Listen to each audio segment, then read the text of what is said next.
با مقصد اجرای دستور سفارش پرزیدنت جمهوری تاجیکستان محترم امامعلی رحمون جهت دریافت بهترین عائله ها و ترغیب و تشویق عائله های سالم، بلند برداشتن معرفت عائله داری و مسئولیت پدر و مادر در تعلیم و تربیه فرزند، آماده نمودن فرزندان به حیات مستقلانه، پیشگیری زورآوری در عائله، گسترش فرهنگ عائله‌داری در اساس نشانداد نقشه عملی برنامه دولتی رشد عائله در جمهوری تاجیکستان برای سالهای 2024-2028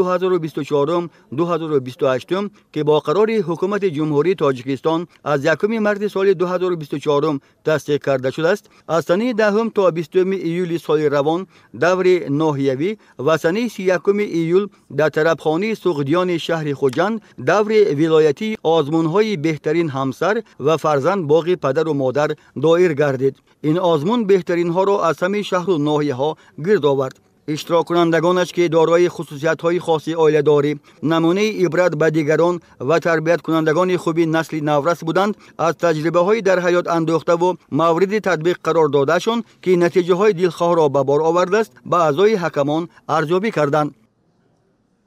عائله در نتیجه ازدواج 2 نفر زن و مرد عرض حاصل میکند و اساس دولت را عائله تشکیل میکند. در عائله باید مهر و صداقت، گذشت کردن از خطاگی یکدیگر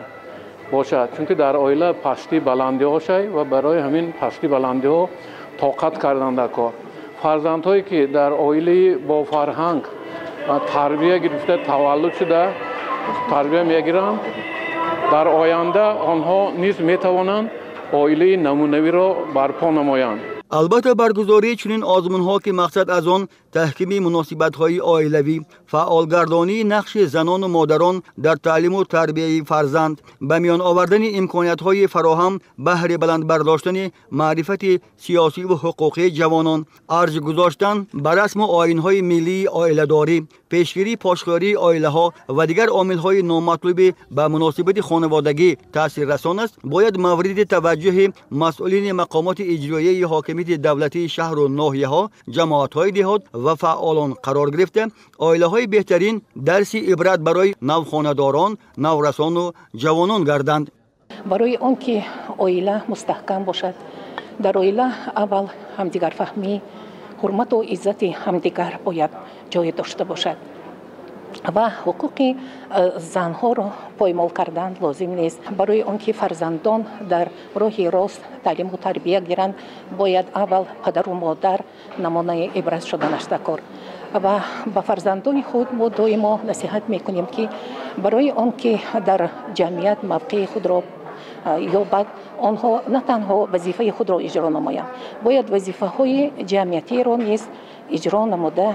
برای خلق و وطن خود حصه خود را گذارند. همچنین آزمون دیگر تحت عنوان فرزند باقی پدر و مادر ثابت نمود که در ولایت نسل نورس و جوانان صاحب معرفت و خودآگاه، دارای قابلیت بلند ذهنی و عقلانی، دوستدار علم و معرفت، خوش اخلاق و خوشاداب، خوش گفتار و خوش رفتار که در عائله های اهل و اتفاق به وای رسیدن کم نیستند. سلمالی کاکاوس می‌فرماید که کمترین حرمت پدر و مادر آن است که آنها واسطه بین تو و آفریدگار تو است. چنانه که خود و آفریدگار خود را حرمت داری، پدر و مادر را نیز در خور حرمت پدر و مادر را نیز در خور آن باید داشت. جای دیگر اون سلمالی کاکاوس می‌فرماید که بدان ای پسر که مردم بی هنر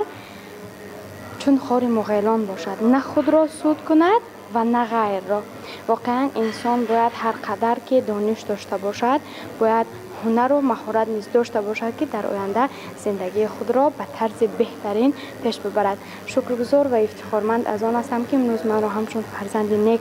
در آزمون مذکور پیشنهاد نمودند. به پدر و مادر خویش سپاس به اندازه می‌رسانم که برای تربیت نیک من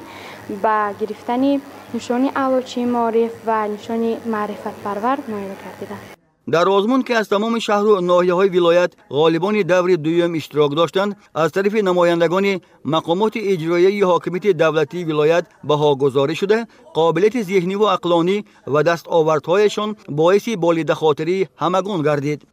خوشبختانه در فضای صلح و استقلال ملی امروز تشبس‌های ظاهر می‌گردند که برای معرفی کردن لیاقت‌های جوان سهم گذارند. در این زمینه برای ماندن آزمون جمهوریوی فرزند میوه باغ پدر و مادر و همسر بهترین یک زمینه خاص بود جهت معرفی عائله‌ها و فرزندهای صاحب استعداد. در انتها غالبان آزمون ولایتی بهترین همسر و فرزند باغ پدر و مادر با دیپلم و افتخارنامه‌ها و تحفه‌های مقامات اجرایی حاکمیت دولتی ولایت همچنین دیگر اشتراکداران آزمون قدردانی کرده شدند. برنامه کنسرتی که با اشتراک صنعتکاران دایر کرده شد به چاره‌بینی مذکور شکوه خاص از زم نموده طبع حاضران را بالیده ساخت.